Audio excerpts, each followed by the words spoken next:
Hey everyone, welcome to the Anderson Bros Outdoors. I'm Jake. Today we're in a little different environment. My shop bench is overwhelmed with other projects that you'll see very soon. But I wanted to get an update out. It is Thursday the 22nd. I'm hoping to have this out Friday the 23rd. It is the Brazin scale Frontline build, so stay tuned.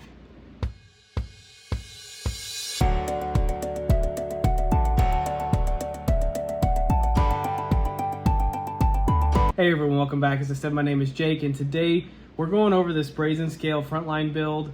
The final piece just came in the mail not 3 hours ago, and I was able to get it all together, and I kind of drove it around a little bit. It does need some tuning and some tweaking, but I'm going to go over it real quick. The first thing I want to go over are what we were waiting on is the links. So I did purchase the hardcore RC links. They came in this little bag. They are color coded, so that is very nice. You can see here we got the Brazin Frontline links, and this is the color coding. So it's super cool that it's really nice that it is color coded. It tells you what link goes in what position. Now it did take about 3 weeks, a little over 3 weeks to get the links on the website. It does say 1 to 2 weeks, but everybody kept telling me that it would probably be a little bit longer, and I was hoping that was not the case, but it was. So it is what it is. Just know that if you order the hardcore links, you might be waiting more than the 1 to 2 week lead time that it says on the website. So moving on from that, there's another glaring change here that I'm going to talk about real quick, and that is this bed. So I do have a 3D printed bed on it instead of the red, white, and blue Murica build body. That's because the body is too long. So that body comes out to about here, and it's just not going to work for what I want it to do. So I'm going to figure something else out. In the meantime, I'm going to run a half cab with the printed bed on it and really kind of dial it in. I'll look at what I want to do with body-wise in the future. Outside of that, I want to cover this thing end to end, all of the updates that we've made on it so far, and talk about it. The first thing I want to talk about are the sliders. So I did have to cut the sliders. As you can see, this is where they start to go in. So the front of the slider is like the back here. You can see that it has this slant. So where the slant stopped is where I cut it. I'm not sure exactly. I'll get a measurement and I'll post it in the description below of how much I actually cut off. But that's where I cut it off on both sides, and it seems to be an adequate amount. You might be able to keep a little more, but it is what it is. The second thing I want to talk about are these drive shafts. So if you check this out, these are some sweet custom plastic drive shafts. You will have to order some metal drive shafts. Mine come in on the 24th, Saturday. So mine come in Saturday. I'll put them on here. They are cut to length drive shafts. So the front drive shaft is extremely short. I don't know if you can see that, but I did have to cut the stock drive shaft pieces down on both sides, and then also the center section, I had to cut that down some too to get it to fit. And then on the rear drive shaft, I had to use 2 long sections and the long drive shaft, and then I had to add these, I don't know if you can see that, the zip ties there. Yeah, so the zip ties keep the drive shaft itself from falling out. Super, super poverty spec for the time being, but it'll get the job done until Saturday when my actual drive shafts come in, and I'll fix it then. I really just want to drive it a little bit and kind of dial it in. Sunday, I will be getting some footage of it because we are going to do a mock comp in Kansas City. So if you're in the Kansas City area, feel free to stop by. It's at Shawnee Mission Park. I'll leave the details in the description below. So we touched on the bed, the sliders, the drive shafts. I did end up using a 3-gear skid, and then it has a Amazon transmission, as you can see here. So the skid, the motor, the transmission, I think was 170 grams, which is very light. Extremely happy with that. This was a motor that I planned on using on the dyno. I haven't used it on the dyno yet, so I just threw it in here. It is a Rhino RM S12 2340 kV motor, so it is a high kV motor. But this truck will only see 3S, so I'm not super worried about it.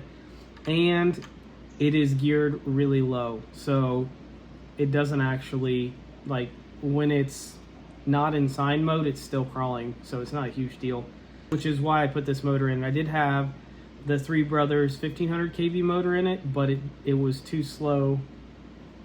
It was too slow for the transmission, so I had to step it up.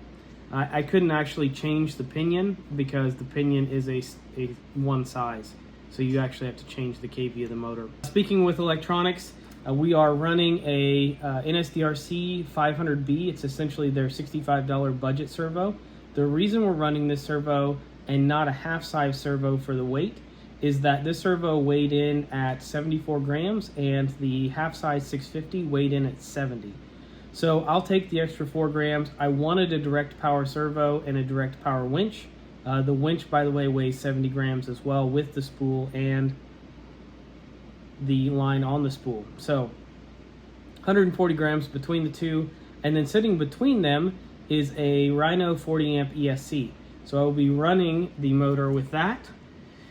And I actually just designed and I'm printing out a fan mount. So the fan mount will actually screw to the front here, and the fan, if I can find it, the fan here will sit right in front, and it will push air through both the servos and the ESC and act like a real life radiator. So I might, on the body that I use for this, I might cut out some slots in the front to let air flow through, so that way it's more realistic. A neat novelty, and it does add airflow in there inside of the cab, and so it should keep everything nice and cool.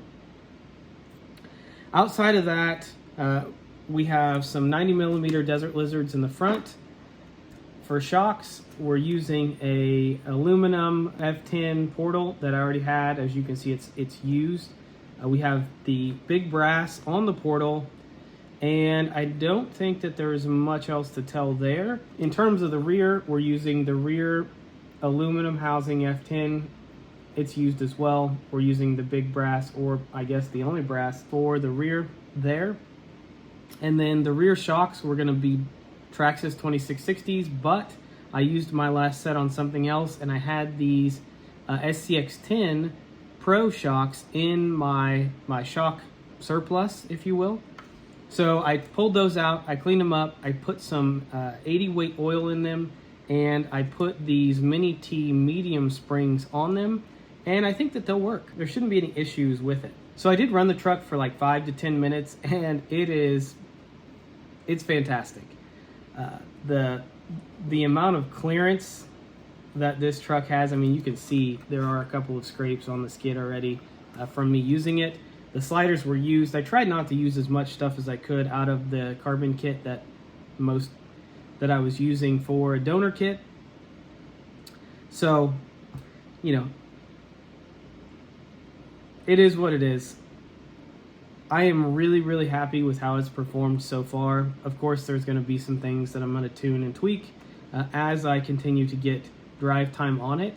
But one of the things that I noticed almost immediately is that I don't miss servo on axle. So with this setup, I'm still getting extreme angle out of my steering, and I don't have bump steer very bad. It's just, the setup just works. So the reason that I went with the chassis mounted servo is to get the additional scale points for Sorrca competitions. So I think I'll probably actually buy another chassis and link setup, and I'll give Hardcore another shot. They did release a post that said that they're trying to work on the shipping times, and hopefully they'll reduce them. So I'll buy another link setup from them, and I'm going to buy another Frontline chassis, and I'm going to do another build with the servo on the axle, because I think that this setup right here is going to be really hard to beat. That's all I'm going to cover for this video. I'm going to continue to dial it in. I will do some weights on it in the next video. So the next video, we're going to focus more on getting the scale points for Sorrca, and then also hopefully I'll have a body by then or something to go on the truck more permanently that conforms to scale points, or that conforms to Sorrca scale points, or that I can get the most scale points for. I actually do have a body coming in the mail on either tomorrow or Saturday that I might use for it, so I'm not sure yet. We'll see what happens. Overall, I'm extremely happy with the little bit of runtime that I've had. It side hills great, it climbs great. It doesn't necessarily climb as good or as vertical as the mullet. So if this is something that you want to do, even with the chassis mounted setup, you could convert the front axle to a straight axle, and it would be a certified line killer, even with the chassis mounted servo. I think it'll be fantastic. Oh, one of the other things that I forgot, I do have bumpers coming in as well with the drive shafts. So we're going to put metal bumpers on here instead of the plastic ones.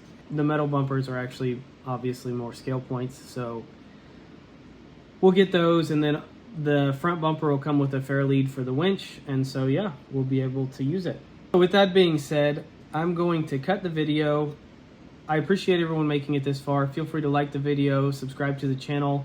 We are doing a giveaway for the Ripper version 2, so if you want to get in on that, there's a link in the description below. Feel free to check that out. Otherwise, huge shout out to all of the TABO Club members. We appreciate all the support from all the community, and we hope you have a great day.